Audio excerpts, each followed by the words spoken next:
Claire Bennet stood at the threshold of her late husband's study, her hand hesitating on the brass doorknob. The room had remained untouched since Michael's passing 3 months earlier, sealed behind a silence that seemed almost sacred. Dust clung to the bookshelves where he had arranged his medical journals, the faint smell of cedarwood lingering from the polish he had used so meticulously. Outside, Virginia's autumn wind rattled the shutters, carrying with it the scent of fallen leaves and distant rain. Inside, the air felt heavy, as if the room itself carried a secret she was never meant to discover. She drew a deep breath, steadying herself. This was where Michael had spent long hours alone, often telling her he had work to finish. Claire had believed him. Michael was a respected physician in their small town, a man admired for his dedication. But stepping into the study now, she couldn't shake the sensation that something was out of place. She moved slowly, fingers brushing across the mahogany desk, stacks of unopened mail and his favorite fountain pen resting at an angle as though waiting for him to return. Grief pressed against her ribs. She whispered into the silence, "I miss you, Michael." The room did not answer. Then she noticed it, a faint draft sweeping across her ankles. Startled, Claire crouched near the floor, her palm gliding along the edges of the rug that stretched beneath the desk. The air was cool, steady, unnatural. Heart racing, she tugged at the rug, coughing as dust rose in a cloud. Beneath it, the wooden floorboards bore a subtle outline, a square she had never noticed before. Her pulse thundered in her ears. She pressed her hand against the panel and it shifted, revealing a concealed trapdoor. A rush of icy air curled upward, raising goosebumps along her arms. Claire froze, torn between slamming it shut and uncovering what lay beneath. Something was hidden here, something Michael had never told her. Before she could summon the courage to lift the hatch, a voice inside her whispered doubt. What if uncovering the truth shattered the memory of the man she had loved? Yet another voice pushed harder. She had lived too long in shadows of questions, in lonely nights replaying moments that no longer fit. Her lips parted, trembling. "What were you keeping from me, Michael?" Right now, before we descend further into Claire's world, make sure to subscribe to the channel so you don't miss the unfolding of this gripping journey. She sat back on her heels, staring at the trapdoor, as if it were alive. Fear and curiosity tangled inside her chest, neither yielding ground. She remembered Michael's warm laugh, the way he held her hand when the world seemed unbearable. But she also remembered the phone calls he took in hushed tones, his long absences explained away by extra shifts, and the heaviness in his eyes whenever she pressed for answers. Claire's throat tightened. She wanted to believe Michael had been nothing but the devoted husband she remembered. But this hidden opening beneath his study whispered otherwise. Her hand hovered over the edge of the door. The wood was rough under her fingertips, as though it hadn't been touched in years, yet the steady breath of air beneath suggested otherwise. Somewhere below a tunnel waited, dark, secretive, pulsing with unanswered questions. She pulled her hand back quickly, retreating a step, then another. Her heart pounded so violently she thought she might collapse. "Not today," she whispered, shaking her head. The truth could wait until tomorrow, when her courage was stronger. But as she turned toward the door, she couldn't ignore the gnawing certainty pressing against her ribs. Whatever Michael had buried beneath this house was the reason her life no longer made sense. And walking away would not silence it. Tomorrow, she promised herself, tomorrow she would return, lift the trapdoor and descend into the darkness her husband left behind. Yet even as she switched off the light and closed the study door behind her, Claire felt a chill creep down her spine. For the first time, her home no longer felt safe. The night after discovering the trapdoor, Claire lay awake in bed, her thoughts circling endlessly. The rain had come as promised, tapping against the windows in a restless rhythm that seemed to echo her heartbeat. Every time she closed her eyes, she saw that square in the floorboards, felt the draft curling against her skin. The study no longer seemed a place of memories, but a chamber of questions. She rolled over, staring at the empty pillow beside her. For years, Michael had slept there, his hand often reaching across the sheets to find hers. Now, it was only silence and the faint scent of his cologne lingering on the fabric. Tears welled in her eyes, but she forced them back. She needed clarity, not weakness. Her mind wandered through the past, to evenings when Michael had rushed out after dinner, promising he would be back before midnight. She had never doubted him then. He was a doctor, after all. Emergencies never kept to schedules. Yet remembering now, Claire noticed the way he'd avoided her gaze, the way he'd sometimes returned with a stiffness in his shoulders, as though carrying burdens too heavy for him to share. The next morning, Claire drove across town to meet her best friend, Emma Reynolds. Emma lived in a modest house with a bright red porch swing, a splash of cheer against the grey drizzle. Claire hesitated before knocking, unsure whether speaking the words aloud would make the mystery too real. Emma answered with her usual warmth, pulling Claire into a hug. "You look pale, honey. Come inside. I'll make some coffee." They sat at the kitchen table, mugs steaming between them. Claire's hands trembled slightly as she wrapped her fingers around the ceramic. "I found something," she said finally, her voice low. "In Michael's study, a trapdoor under the rug." Emma's eyes widened.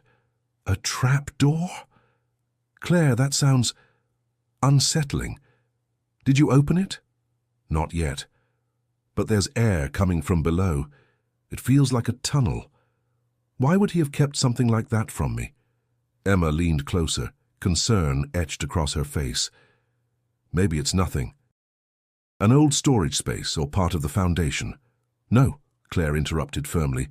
"Michael was careful about everything. If there was a hidden space in our home, he knew about it, and he chose not to tell me." The two women sat in silence for a moment, the weight of Claire's words pressing down like the storm outside. Emma finally spoke. "You need to be careful. If you find something dangerous down there," she hesitated, "maybe you should talk to the police before you go exploring." Claire shook her head. "Not yet. I need to see it for myself first. If I involve them too soon, I might never understand what Michael was hiding. They'll take it all away and I'll be left with even more questions." Emma frowned but didn't argue further. She reached across the table, squeezing Claire's hand. "Then promise me one thing. You won't go down there alone. Call me, at least. I'll sit upstairs if I have to." Claire forced a small smile. "I promise." Driving home later, Claire's resolve solidified. She would return to the study that evening and lift the hatch. She could no longer bear the weight of uncertainty pressing down on her chest.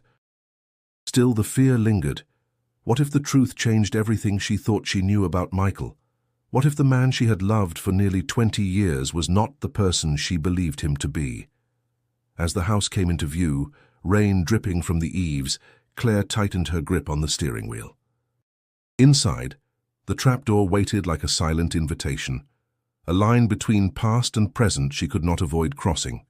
She parked in the driveway, heart pounding.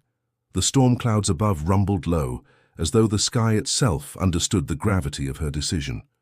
Claire whispered to herself, steadying her breath. Tonight. No more waiting. Claire stood once again in her husband's study, the storm outside having passed, leaving behind a sharp chill in the autumn air. The window panes rattled faintly as a breeze pressed against the glass. She had delayed this moment as long as she could, but the silence of the house only deepened her dread. Every creak of the floor seemed louder, every shadow longer. The rug lay folded in the corner now, exposing the square trapdoor that had haunted her thoughts for days. Her heart pounded as she crouched down, flashlight in hand, the metal casing cold against her palm. With a trembling breath, she slid her fingers into the seam of the panel and pulled. The hatch resisted at first, then groaned open, releasing a musty current of air that made her recoil. It smelled of damp earth, mold, and something older, something that carried weight. She swallowed hard, her pulse hammering in her ears. The tunnel gaped below like an open throat. A narrow wooden ladder led down into darkness. For a moment she stood frozen, staring at it, listening to the creaks of her old house as though the walls themselves disapproved of what she was about to do. "Michael," she whispered, her voice quivering, "what did you leave me?" Summoning what courage she could, Claire set one foot on the ladder. The wood groaned beneath her weight, dry and splintered. She tested each rung carefully, her flashlight beam slicing through the gloom. The descent felt endless, though it was only a dozen steps. When her feet touched the packed earth at the bottom, she exhaled shakily, relief flooding her legs. The tunnel stretched forward, a narrow passage reinforced with beams darkened by age. Roots hung from the ceiling in places, damp soil crumbling from the walls. The air was thick, heavy with the smell of decay and moisture. Claire lifted her flashlight higher, its beam catching flecks of dust that swirled like disturbed spirits. Her breath clouded in the chill as she took her first steps. The ground was uneven, patches of mud clinging to her shoes. She forced herself to move slowly, the beam dancing across the rough walls. Every sound seemed magnified, the scrape of her soles, the faint drip of water somewhere deeper in the passage, the pounding of her own heart. Halfway down the tunnel, she noticed markings carved into the beams. She ran her fingertips across the etchings, the wood rough and worn. Initials, not Michael's, at least not the ones she knew. Some letters were faded beyond recognition, but others were sharp enough to be recent. She felt her throat tighten. "Who else has been here?" she muttered. The thought pressed down on her like a weight, igniting both fear and determination. She continued, each step echoing louder in her mind. Her flashlight revealed scraps along the floor, a broken glass jar, a rusted nail, and in one corner the faint glimmer of something metallic. Bending down, she brushed away the dirt, her hand trembling. A small, locked metal box lay half buried. Its surface was corroded, edges sharp with rust, but it was unmistakably deliberate. Someone had left it here for a reason. Claire lifted it carefully, its weight surprising her. She rattled it gently, hearing the muffled clink of something inside. Her breath caught. She wanted to pry it open right there, but the lock held firm. Whatever secrets it contained would not yield easily. Clutching the box to her chest, Claire turned back toward the ladder, her light flickering against the damp walls. She no longer felt alone in the tunnel. The silence pressed too heavily, as though unseen eyes were following her every move. By the time she climbed back into the study, her knees were shaking, her hands clammy. She shut the trapdoor firmly and leaned against the desk, the locked box heavy in her arms. Her voice cracked as she whispered into the empty room. "What did you do, Michael?" Claire set the metal box down on Michael's desk, her hands trembling as though she had unearthed something alive. The old lock mocked her attempts. No matter how she tugged and twisted, it refused to yield.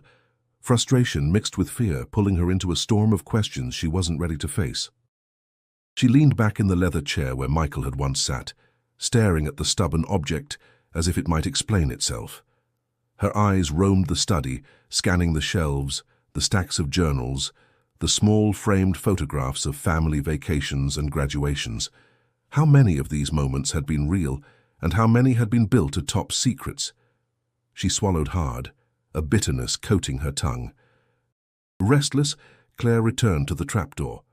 With her flashlight, she descended again into the suffocating tunnel, the smell of earth and mold clinging to her hair and clothes. She needed to know more. The box had been only the first discovery. There had to be something else hidden in the shadows below. Walking deeper this time, she noticed the tunnel widened into a narrow chamber. The walls bore scratches as though someone had dragged crates or heavy trunks through. Dust lay thick, disturbed only by faint footprints that sent a shiver up her spine. She crouched low, her light falling across objects scattered on the ground. An empty thermos, a faded blanket, and what looked like the corner of a photograph peeking out from the dirt. She brushed it off gently. It was a picture of Michael, younger, standing with three men she didn't recognize. They were outside, maybe near a dock or warehouse, judging by the rusted metal siding in the background. None of them smiled. The unfamiliarity of those faces struck her harder than she expected. Michael had never mentioned these people. Her chest tightened as she whispered, "Who were you with, Michael?" Clutching the photograph, she scanned the chamber again. Another discovery made her freeze, carved initials on one of the beams. The letters weren't his. She traced them with her fingertips. JHN, and beneath them, a crude date from 15 years earlier. The carvings were deliberate, purposeful, left by someone who had once claimed this space. The thought twisted in her gut. If this tunnel wasn't built for Michael, then he had inherited it, which meant he wasn't the first to use it. Her mind raced as she tried to piece it together. Had Michael stumbled across it by accident, just as she had? Or had he known about it all along, keeping its existence tied to something or someone he couldn't reveal? The air grew colder, settling over her like a warning. A drip of water echoed from somewhere deeper, and for the first time, Claire felt truly unwelcome in her own home. She picked up the photograph, folded it carefully, and slipped it into her pocket. Whatever secrets the tunnel held, she needed to confront them one step at a time. Returning to the ladder, she climbed back up into the study, pulling the hatch closed behind her. She leaned against the desk, pressing the photograph flat on the wood, studying it under the desk lamp.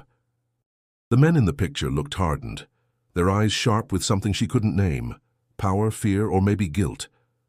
Michael stood among them as though he belonged, and that truth cut deeper than any lie she had ever been told. She placed the photograph beside the locked box, her hands trembling as the pieces began to form a picture she wasn't sure she wanted to see. The man she had shared her life with might have lived another life entirely, one she had been too blind to recognize. The clock on the wall ticked loudly, filling the silence. Claire pressed her palms against her temples, whispering, "Why didn't you tell me?" But no answer came, only the unrelenting weight of secrets pressing against the walls of her once safe home. Claire woke to the sound of birds outside her window, their chirping sharp against the stillness inside her home. She had barely slept, her mind looping around the image of Michael in that photograph, surrounded by strangers she couldn't name. The locked box sat on the desk, stubborn and silent, while the folded picture weighed heavily in her pocket like a stone she could not cast away. By mid-morning, she could no longer stand the isolation. She drove to Emma's house, her hands gripping the steering wheel until her knuckles blanched. Emma opened the door before Claire even knocked, concern etched across her face. "You look awful," Emma said softly, pulling her friend inside. "Tell me what happened." Claire sat on the couch, eyes brimming with exhaustion and fear. She unfolded the photograph and placed it on the coffee table. Emma leaned forward, studying it carefully. "Claire, who are these men?" "I don't know," Claire admitted, her voice cracking. "But Michael did. He's right there, standing with them like he belonged. And the tunnel, there are initials carved into the beams. Someone else used it before him. He kept all of this from me, Emma. For years." Emma exhaled slowly, shaking her head. "This is bigger than you. Whatever Michael was part of, it wasn't harmless. You can't handle this on your own. Please, talk to the police." Claire hesitated. She had promised herself she would face the truth privately, but the weight of the discoveries was pressing her chest tighter each day. And yet, fear of tarnishing Michael's memory held her back. "What if I go to them and they tell me my husband was a criminal?" she whispered. "What if everything I thought we had was a lie?" Emma reached for her hand, squeezing it firmly. "Then at least you'll know. Ignoring it won't bring peace, it will eat you alive. You deserve the truth, no matter how painful." Claire closed her eyes, fighting tears. Emma was right. Pretending nothing had changed would not make the tunnel or the box disappear. It was time to share the burden. That afternoon, Claire drove to the police station, the photograph folded tightly in her hand. The building was small, a brick structure that smelled faintly of old coffee and disinfectant. She was ushered into an office where Detective Harris, a broad-shouldered man with graying hair and a steady gaze, listened quietly as she explained. When she finished, he leaned back in his chair, fingers steepled beneath his chin. "A hidden tunnel, a locked box, and photographs of your husband with unknown men. That's not the sort of thing we take lightly." Claire's stomach twisted. "I'm not accusing him of anything. I need to know what he was involved in." Harris studied her for a long moment, his eyes softening. "I understand. You've carried this alone and it's eating at you. But secrets like this," he paused, his voice lowering, "they don't stay buried without a reason. You might not like what you find." Her throat tightened. "I don't like what I've already found." The detective nodded slowly. "I'll come by your house tomorrow to see the tunnel myself. Don't go down there again until I do, promise me that." Claire agreed, though the words caught in her throat. As she walked out of the station, the autumn air stung her cheeks. She felt both lighter for having spoken the truth aloud and heavier for what lay ahead. Harris's words clung to her like shadows. Secrets don't stay buried without reason. That night, as she sat in the study staring at the locked box, Claire wondered if she was ready for the answers that would soon come. Detective Harris arrived at Claire's house the next afternoon, his cruiser crunching over the gravel driveway. The sight of him stepping out, purposeful and steady, sent a rush of nervous relief through her. She had spent the night staring at the locked box on the desk, sleep stolen by the gnawing thought of what might be inside. "Morning, Mrs. Bennett," Harris greeted, tipping his head politely as she opened the door.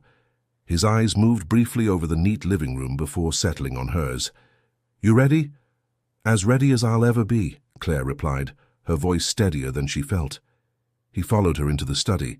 The trapdoor lay closed, the rug pushed aside, but the box remained on the desk, waiting like an accusation. Harris put on a pair of gloves, pulling a small tool from his jacket. "You tried to open it?" he asked. Claire nodded. "It wouldn't budge." "Then let's see what your husband was keeping." The sound of metal scraping filled the study as Harris worked at the lock. Claire stood behind him, wringing her hands, the air in the room heavy with anticipation. After a final twist, the lock gave with a sharp snap. Harris opened the lid slowly. Claire leaned forward, her breath caught in her throat. Inside, bundled carefully despite the rusted box, lay a collection of documents, photographs, and a small ring of keys.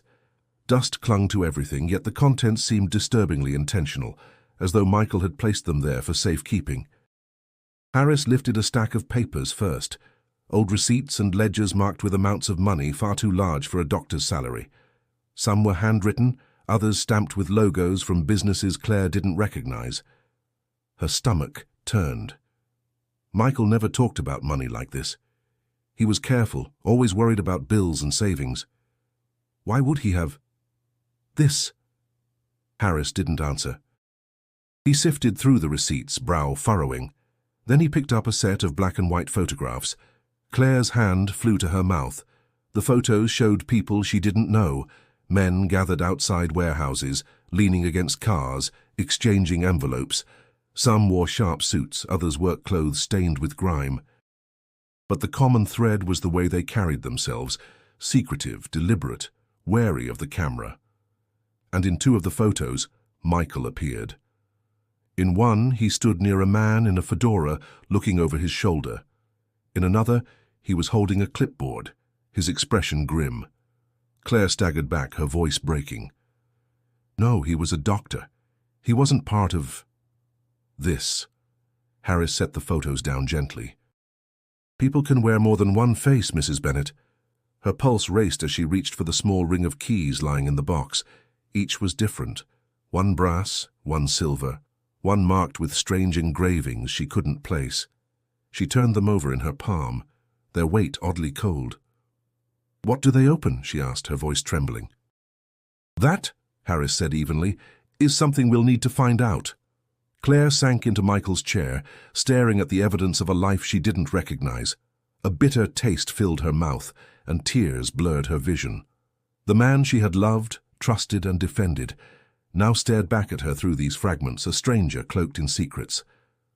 "I don't know if I can do this," she whispered. Harris's voice softened.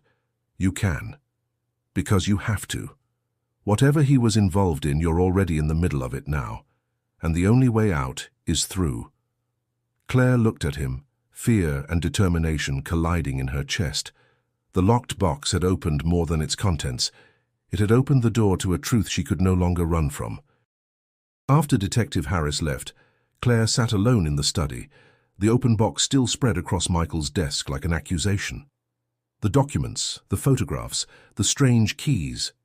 Each piece seemed to shout at her that the life she thought she'd lived was only half the story. Yet staring at them, her mind clung stubbornly to the man she remembered, the man who laughed when she burned the Thanksgiving turkey, who held her hand through every disappointment. The contrast was unbearable. She reached for one of Michael's journals stacked neatly on the shelf, volumes she had rarely touched. They were filled with his small, precise handwriting, often notes about patients, research articles, and medical references. But as she flipped through, a slip of paper fell loose. It wasn't in his usual clinical tone. It was raw, hurried, desperate. "They're watching. I can't tell her. Safer if she never knows. If I disappear, it wasn't by choice." Claire's breath caught. Her fingers trembled as she read the lines again, each word sinking like a stone in her stomach. He hadn't just been hiding things. He had been afraid. She closed her eyes and let memories flood in. Michael pacing by the window late at night, his voice low as he spoke into the phone. She had assumed it was hospital staff, emergencies, patients in need. But what if it wasn't? What if those calls were to the men in the photographs? Her mind replayed the mornings he came home exhausted, his shirt faintly smelling of smoke or oil, not antiseptic. She had dismissed it, telling herself hospitals carried strange scents. Now, every dismissal felt like willful blindness. Tears blurred her vision as she whispered, "Why didn't you trust me, Michael?" Her phone buzzed on the desk, startling her. It was Emma. Claire answered quickly, her voice thick. "Hey," Emma said gently, as though she had been expecting the tremor. "How are you holding up?" Claire let out a shaky laugh. "I don't even know anymore." Harris opened the box. There were photos, documents, keys. And then I found a note in his journal. He was scared, Emma. He thought someone was watching him. Emma's pause carried both shock and sympathy. "Claire, this isn't just about him hiding something from you. He was hiding from someone else, too. That means you could be in danger." The words settled heavily, confirming what Claire had already felt deep down. She rubbed her temples, the headache from sleepless nights pressing harder. "I keep thinking about all those little moments that never made sense. Times he brushed me off. Times he looked guilty. I thought I was imagining it. But I wasn't." "You loved him," Emma said softly. "You weren't blind, Claire. You trusted." "There's a difference." Claire swallowed hard, grateful for her friend's steady voice. Still, doubt gnawed at her. She wondered if her marriage had been built on illusions, if Michael had ever been fully hers. "I can't stop asking myself if I even knew him," she admitted. Emma replied firmly, "You knew the part of him that was real with you. Maybe he had secrets, but that doesn't erase what you shared. Don't let this destroy every memory." Claire nodded, though Emma couldn't see it. She wanted to believe that. The love, the laughter, the countless ordinary days weren't all a facade. But with every piece of evidence stacking against Michael, her heart wavered between loyalty and betrayal. After hanging up, Claire sat in silence, staring at the scattered contents of the box. The keys glimmered faintly under the lamp, taunting her with possibilities. The note in the journal lay heavy in her lap, its warning echoing louder than her own thoughts. She pressed her hand flat against the paper, whispering to the empty room, "What were you running from, Michael? And why drag me into your silence?" The only answer was the ticking of the clock, relentless, reminding her that the past she thought she knew was unraveling faster than she could hold it together. The following days blurred together, each one thick with unease. Claire found herself jumping at the smallest sounds, the slam of a car door, the creak of a floorboard, the rustle of leaves outside her window. The journal note replayed in her mind, its words heavy with dread. "They're watching. I can't tell her." On a Thursday afternoon, she drove into town to buy groceries. The crisp air smelled faintly of chimney smoke, and Main Street bustled with the usual chatter. But even as she pushed her cart through the aisles of the local store, she couldn't shake the feeling that eyes followed her every move. When she left with her bags, she spotted a black sedan parked across the street. Its windows were tinted, the engine idling. Her breath caught. Maybe it was nothing, just a stranger waiting for someone. But when she drove away, the sedan pulled out moments later, trailing her at a steady distance. Her fingers tightened on the steering wheel. Every turn she made, it followed. She pressed harder on the gas, her heart racing until she reached her street. At the stop sign near her driveway, she risked a glance in the rearview mirror. The car had vanished. That night, she sat at the kitchen table, uneaten dinner growing cold in front of her. The shadows in the room stretched longer than they should have, and the silence pressed too heavily. When the phone rang, she jumped so violently that her glass toppled, water spilling across the table. She answered with a shaky hand. "Hello?" At first, only silence. Then a voice, low and gravelly, spoke. "Stay out of it, Mrs. Bennet." Her breath hitched. "Who is this?" The line clicked dead. Claire stood frozen, the receiver still pressed to her ear. The sound of her own pulse roared in her head. She slowly set the phone down, her fingers trembling so violently she nearly dropped it. By morning, she couldn't keep it inside. She drove straight to the station and asked to see Detective Harris. He listened intently, his brow furrowed as she described the sedan and the call. "You're telling me someone followed you home and then threatened you directly?" Harris asked, his tone measured but sharp. "Yes," Claire said, her voice firm despite the fear twisting her stomach. "They knew my name. They knew enough to scare me." He leaned forward, his gaze steady. "This isn't a coincidence. Whoever your husband was tied up with, they know you found something. That means you're on their radar now." Claire's throat tightened. "What am I supposed to do?" Harris exhaled slowly. "I'll arrange for increased patrols near your home. But Claire, you need to understand. You're not just uncovering secrets anymore. You're walking straight into something dangerous." She stared at him, struggling to find words. All she wanted was the truth, to piece together the man she thought she had known. Instead, she was being pulled into a storm she hadn't chosen. As she drove home later, every car behind her felt like a threat, every passerby like a spy. By the time she pulled into her driveway, her hands were slick with sweat. She sat in the silence of her car, whispering to herself, "You wanted answers, Claire. Now you've got their attention." Inside the house, the study loomed larger than ever, the trapdoor closed, but its presence heavy. The locked box was gone, now in Harris's custody, but the memory of what she had seen inside refused to leave her. She walked through the dim rooms, every shadow sharper, every creak louder. For the first time, her home didn't feel like refuge. It felt like a target. The days that followed left Claire restless, her nerves frayed from the constant weight of being watched. Every sound outside her home, an engine idling, footsteps on the sidewalk, sent her pulse racing. Though Harris had arranged for patrols, the presence of police cars only reminded her of how fragile her sense of safety had become. Emma came by with groceries one evening, insisting on staying while Claire cooked. The warmth of the kitchen, the hiss of onions in the pan, and the smell of garlic almost brought a sense of normalcy. Yet Claire's mind wandered back to the documents, the photographs, the men who seemed to shadow her even now. Emma broke the silence first. "Harris called me. He said he's worried about you." Claire frowned. "He had no right to involve you." Emma shook her head firmly. "He was right to. You can't go through this alone, so tell me everything." Claire hesitated, but then laid the photograph on the table between them. She described the initials carved in the beams, the receipts with large sums of money, and the threatening call. Emma listened, her face pale, her eyes wide. "This is bad, Claire," she whispered. "Those men in the photo, whoever they are, they weren't just friends. They were business, and not the kind you can put in a ledger." Claire stirred the pot on the stove, her voice low. "But Michael, he was a good man. He saved lives. He loved me." Emma's voice softened. "Good men can make desperate choices. That doesn't erase the love he had for you, but it doesn't erase his mistakes either." The words stung, but Claire knew they were true. She had seen enough evidence to realize Michael's life carried shadows she had refused to acknowledge. Later that night, Harris returned with updates. His expression was grave as he spread new documents across the table. "We traced some of the receipts to an abandoned property just outside town.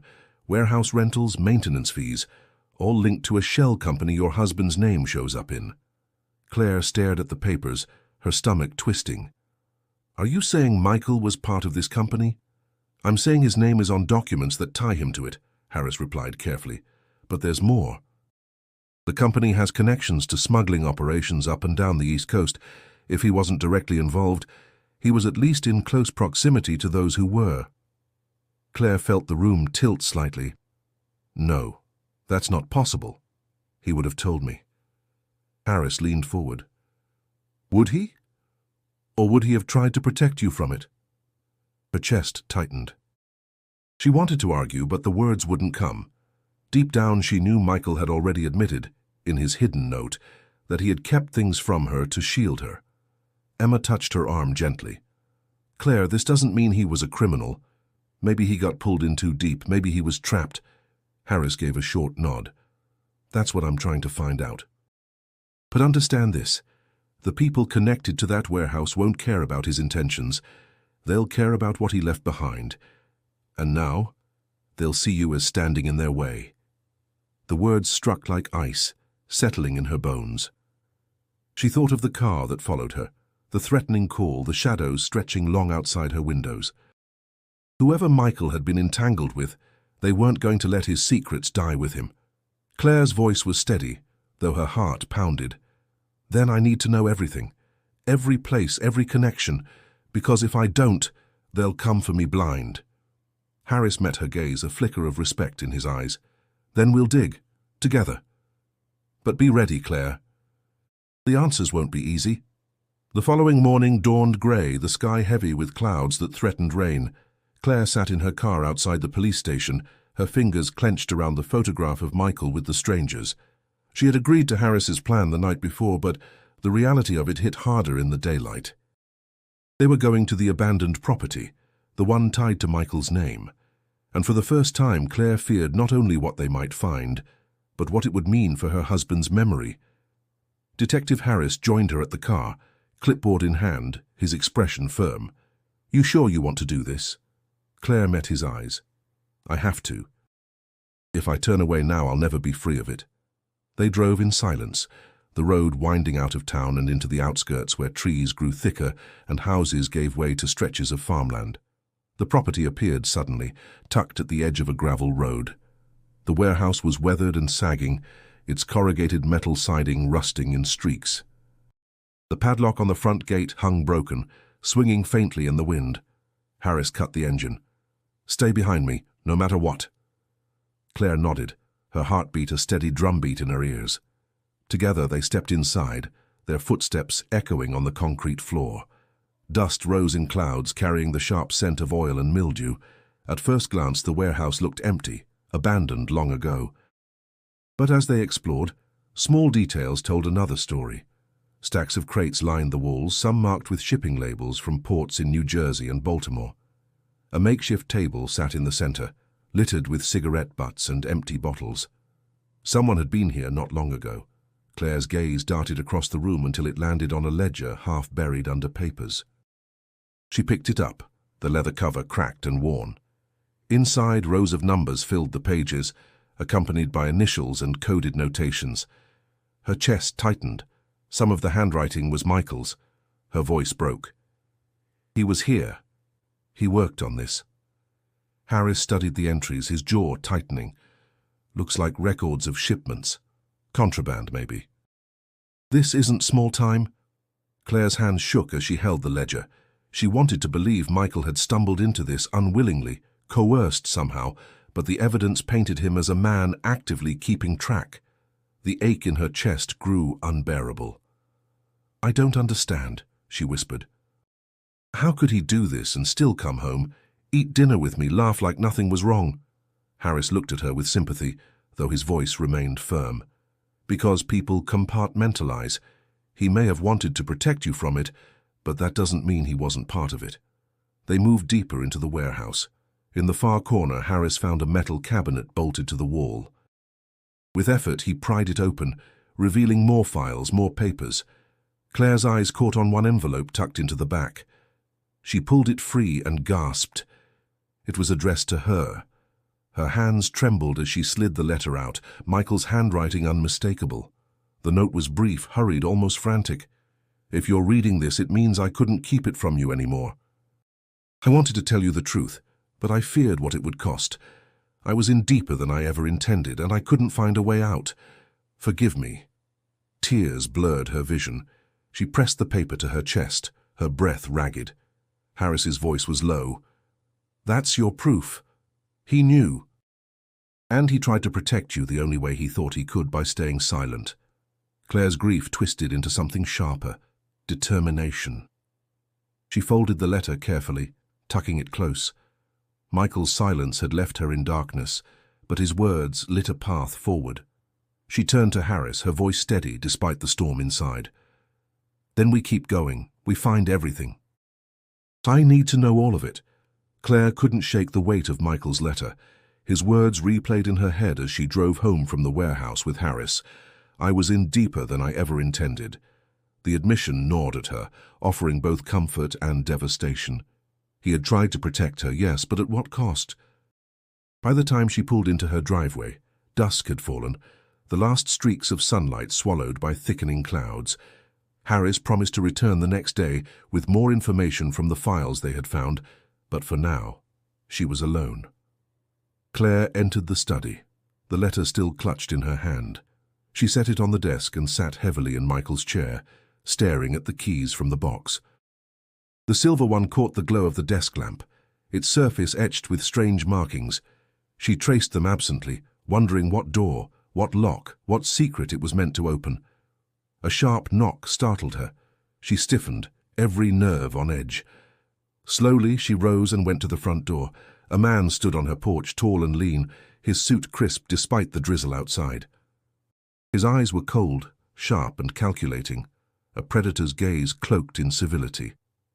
"Mrs. Bennet," he said smoothly, "we need to talk." Claire's voice faltered. "Who are you?" He offered a thin smile. "Victor Hale. I was a business associate of your husband." Her blood ran cold. "Business associate?"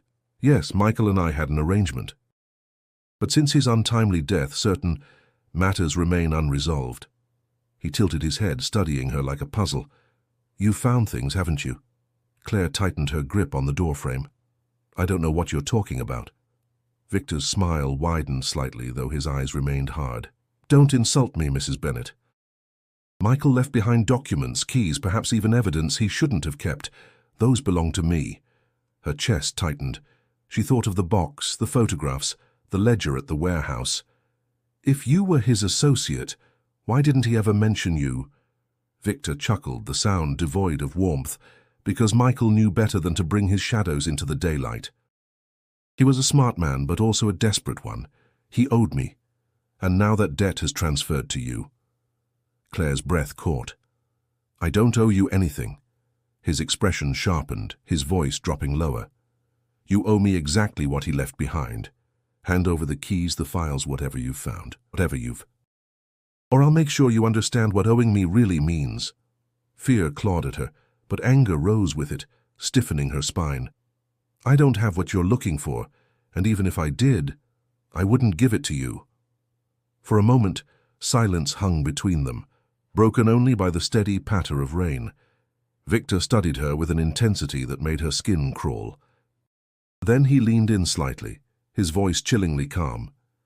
"You're braver than I expected. That's admirable and dangerous." He turned abruptly, stepping off the porch. Before disappearing into the night, he glanced back. "Think carefully, Mrs. Bennet. The keys you hold don't just open locks. They open doors to power. And power always comes with a price." The sound of his footsteps faded, but his presence lingered, leaving Claire trembling in the doorway. She shut the door quickly, locking it, her breath shallow. Her mind spun. Victor knew. He knew about the box, the keys, the evidence Michael had hidden, and he wasn't going to stop until he had them. As she leaned against the door, her knees weak, one thought consumed her. Michael hadn't just been protecting her from faceless threats. He had been protecting her from Victor Hale. Claire barely slept after Victor's visit. Every time she closed her eyes, she saw his cold smile, his shadow stretching across her porch like a mark she couldn't erase. When dawn finally arrived, she sat at the kitchen table with a mug of coffee she couldn't bring herself to drink, her hands trembling as if they no longer belonged to her. Her phone buzzed with a message from Emma. "I'm coming over." "Don't argue." Claire didn't. Within an hour, Emma was at her door, her eyes sharp with worry. "You look like you haven't slept in a week." "What happened?" Claire hesitated, then told her everything, Victor's name, his threats, the way he demanded the keys. Emma's face paled, her jaw tightening. "Claire, this is serious," Emma said firmly. "If he knows where you live, If he knows you have those keys, you can't stay here alone. You should be at a hotel or with me. But Claire shook her head. Running won't solve this. He'll just find me again. Michael didn't run, Emma. He tried to fight it, even if it killed him. Emma reached for her hand. But you're not Michael. You don't have to take on his battles. Tears welled in Claire's eyes. Don't you see? I already have. I didn't ask for this, but it's mine now. His choices dragged me into it whether I want them or not. Emma's voice softened, though her grip on Claire's hand was firm. Then at least don't face it alone. Let me help you. Let Harris help you. Claire exhaled shakily, her resistance cracking. For days, she had carried the burden of betrayal, grief and fear like a weight pressing her chest. But Emma's steady gaze reminded her she wasn't as powerless as she felt. Later that afternoon, Detective Harris arrived after she called him. He listened silently as she recounted Victor's visit, his jaw tightening. So, he made direct contact, Harris said grimly. That changes things. He's escalating, and he won't stop until he gets what he wants. Claire's hands balled into fists.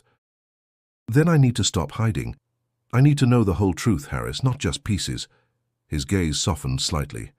You're stronger than you think, but strength doesn't mean ignoring fear. It means carrying it and moving forward anyway. His words resonated, but the storm inside her still raged. After he left, Claire wandered through the quiet house, her emotions spiraling. She touched the photographs on the walls, Michael smiling on a hiking trip, Michael kissing her cheek at their anniversary dinner. Each image felt like a cruel contrast to the man in those shadowy pictures with criminals. Her chest heaved, and for the first time, she let the grief consume her.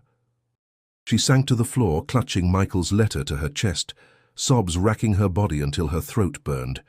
She cried not just for him, but for the life she thought she had, the marriage she believed unshakable, the safety she no longer felt. By the time the tears subsided, exhaustion left her hollow. Yet inside the emptiness, something else stirred. She realized she couldn't keep wavering between denial and fear. Michael's silence had cost him everything. If she kept quiet, it might cost her life. She rose slowly, wiping her eyes. Her reflection in the window looked different, worn, yes, but steadier. The world had taken everything familiar from her, but it hadn't taken her will. Claire whispered to herself, her voice steady in the stillness. No more running. No more pretending. Her heart still ached, but for the first time she felt a spark of resolve burning through the grief. She would face Victor. She would face the truth. And she would not break. The night was unnervingly still, the kind of silence that seemed to press against the windows. Claire sat in the study, staring at the trapdoor. The keys lay on the desk before her, Michael's letter folded beside them. She told herself she wouldn't go back down there alone, not after everything, not with Victor prowling somewhere nearby. But fate didn't wait for her decision. A crash jolted her upright, the sound of glass shattering at the back of the house. Her pulse surged as she snatched the flashlight, her breath shallow. Footsteps echoed down the hall, heavy, deliberate, and then a voice, smooth and chillingly familiar, called out, "Mrs. Bennet, we really must stop meeting like this." Victor. He stepped into the study, his eyes gleaming in the lamplight. "I told you what I wanted, yet here you are, still clutching secrets you don't understand." Claire's throat went dry. "You need to leave." "The police." "The police?" Victor laughed softly. "Harris, he won't get here in time. It's just you and me now, so let's stop playing games." He moved toward the desk, but Claire darted back, grabbing the keys in a frantic motion. Her flashlight beam caught his face, sharpening the menace in his expression. "Where do they go?" Victor demanded, his voice low, dangerous. "What doors do they open?" "Tell me, and this ends quickly." Fear threatened to paralyze her, but Claire forced herself to speak. "If you knew, you wouldn't be here. Michael didn't trust you with them, and I won't either." Victor's jaw tightened. In 2 strides, he closed the distance, his hand striking the desk as he loomed over her. "You think you can stand against me?" "Michael couldn't, and he was smarter than you." Summoning every ounce of courage, Claire shoved past him, clutching the keys as she yanked open the trapdoor. She dropped into the darkness, the flashlight trembling in her grip as she descended the ladder. Victor's voice followed, sharp with fury. "You can't run from me in there. You're only burying yourself deeper." Her feet hit the damp earth and she stumbled into the tunnel, the beam cutting through shadows. Her breath came fast, each exhale echoing off the narrow walls. Behind her, the ladder groaned as Victor followed. Claire's mind raced. She had no plan, only instinct. The chamber opened before her, the same place where she'd found the photograph and the box. She pressed her back against the wall, clutching the keys like a weapon. Victor emerged, his shadow stretching across the beams. "Hand them over, Claire. You're not built for this world. Michael barely survived, and you—" He smirked, stepping closer. "You're already breaking." Her knees trembled, but she lifted her chin. "You're wrong. I've lived with lies, with silence, with fear. And I'm still standing. You don't scare me anymore." Victor's expression hardened. He lunged forward, only to freeze as another voice boomed from behind. "Drop it, Hale!" Flashlights flooded the tunnel. Detective Harris and 2 officers advanced, their weapons trained on Victor. Victor sneered, his hands twitching at his sides. "You think this ends here? You have no idea what you're dealing with." "Then enlighten us," Harris said coldly, stepping closer, "or you can explain it in a cell." For a tense moment, Claire thought Victor might resist, but with guns trained on him, he finally raised his hands, his glare fixed on her. "This isn't over, Mrs. Bennett. Michael couldn't outrun me. Neither will you." As the officers restrained him, Claire sagged against the wall, her legs nearly giving out. Relief and terror clashed in her chest, leaving her breathless. Harris approached, steady and calm. "You did well. You kept him talking long enough for us to move in." Claire nodded faintly, the keys still clenched in her fist. She had faced Victor in the shadows of the tunnel and survived, but his words lingered, a reminder that the truth was still deeper than anything she'd unearthed so far. The tunnel felt colder once Victor was gone, the silence pressing against Claire's ears like a warning that lingered even after the danger had passed. Harris guided her back up the ladder, his steady presence a tether keeping her from collapsing under the weight of what had just happened. In the study, she sank into Michael's chair, the keys still clutched in her hand. Harris placed a reassuring hand on the desk. He won't be walking free anytime soon, but Victor Hale isn't the only man tied to this. "There's a web here, bigger than him, bigger than Michael." Claire's voice cracked. "Then tell me everything, no more pieces, no more half-truths. I need to know what he was part of." Harris sighed, pulling a folder from his bag. He spread photographs and reports across the desk. "Your husband had been working with us, quietly. He got caught in Hale's circle years ago, probably through debts or pressure. But at some point he began collecting evidence against them. These ledgers, those keys, they weren't for him. They were for us. For you." Claire blinked, her chest tightening. "For me?" He nodded. "Michael knew the danger. He left a trail because he wanted you to have the truth if something happened to him. He couldn't risk telling you directly, but he never stopped trying to shield you." Tears blurred her vision. She looked down at the keys in her hand, their metal cold but strangely reassuring now. "So, he wasn't just lying to me. He was fighting." Harris's expression softened. "Exactly. He wasn't perfect, but he wasn't the criminal you feared. He was a man trying to climb out of a pit he never should have been pushed into." The officers soon returned with an update. The strange engravings on one of the keys matched a safe deposit box in a Richmond bank. Harris offered to escort Claire the next morning. Though exhaustion weighed her down, she agreed. The following day, she stood inside the sterile bank vault, her heart pounding as the box was placed before her. With shaking hands, she fit the engraved key into the lock. It clicked open smoothly, as though it had been waiting for her all along. Inside lay a sealed envelope, Michael's handwriting scrawled across the front. "For Claire." Her throat tightened. Slowly, she unfolded the pages within. Michael's words spilled across them, a confession and a farewell written in the same careful script she had once loved reading on birthday cards, and notes he left on the fridge. "Claire, if you're reading this, I failed to tell you the truth when I should have. I thought silence was safer, but silence became a prison. Hale and his men dragged me into something I couldn't escape. I tried to gather enough to bring them down, but I knew my time was running out. Every smile I gave you, every laugh we shared, it was real. Don't doubt that. But I couldn't risk you knowing, because knowing would have put you in danger. Forgive me for the walls I built, but remember that every brick was laid to keep you safe. If this is my last gift, let it be freedom. From lies, from fear, from me. The words blurred as Claire's tears fell onto the page. She pressed the letter against her chest, sobbing silently in the sterile bank room. The grief was raw, but for the first time, it wasn't poisoned by betrayal. She finally understood. Michael had lived a double life, but beneath it all, his love for her had been the one truth he never abandoned. As Harris gently closed the empty box, Claire wiped her eyes.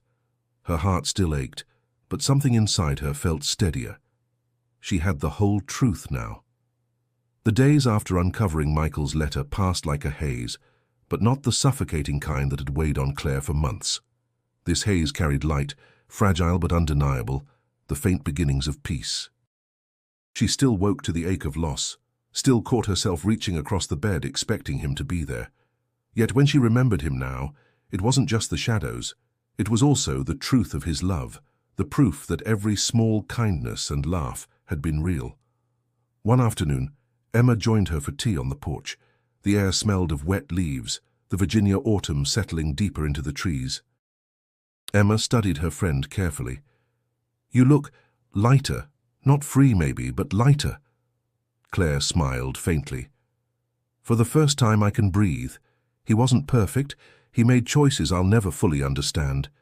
But he wasn't a stranger. He was still the man who loved me, that's enough." Emma squeezed her hand across the table. "So what now?" Claire looked out across the quiet street. "I move forward. I stop living in fear, stop letting secrets define me. Maybe I use what he left to help others who feel trapped. Maybe I just start small, by living again." The following week, Detective Harris visited once more. He stood on her porch, his presence steady as always. "Victor Hale's influence is crumbling. With the evidence Michael left and Hale in custody, we've built a strong case." "It'll take time, but justice is coming." Claire nodded. "Thank you for believing me, for helping me carry this." Harris's expression softened. "You carried most of it yourself. Don't forget that." After he left, Claire returned to the study. The trapdoor remained closed, the tunnel sealed, yet its presence no longer haunted her. It had given her answers, painful though they were. Now it was only wood and earth again, not a tomb of lies. She placed Michael's letter in a frame on the desk, not to glorify the pain, but to remind herself of resilience, of truth, of love that had endured even under the weight of mistakes. As the weeks turned into months, Claire found herself drawn to community work. She volunteered at the local library, organized small events, and spoke with neighbors she once barely knew. The world outside her grief widened, and though Michael's absence never stopped hurting, it no longer consumed her. One evening, standing in her kitchen, she whispered to the quiet house, "I'm still here, Michael. And I'll keep going." The ache in her chest didn't vanish, but it shifted, softening into something she could carry without breaking. Her journey had begun with a draft beneath a rug, with fear and betrayal pressing down on every breath. It ended not with all the answers, but with enough. Enough to move forward, enough to reclaim her life. Enough to know that even in the darkest parts of his secret world, Michael had tried to protect her. And for Claire, that was the truth she chose to keep. So before we close this story, if you've been gripped by Claire's journey and the shadows she had to face, don't forget to subscribe to the channel, because there are many more stories where secrets test the boundaries of love, fear, and resilience. And when you're ready to keep the suspense alive, click on the suggested video on your screen to continue down another path of mystery and revelation. Because every story hides a truth, and every truth has the power to change everything.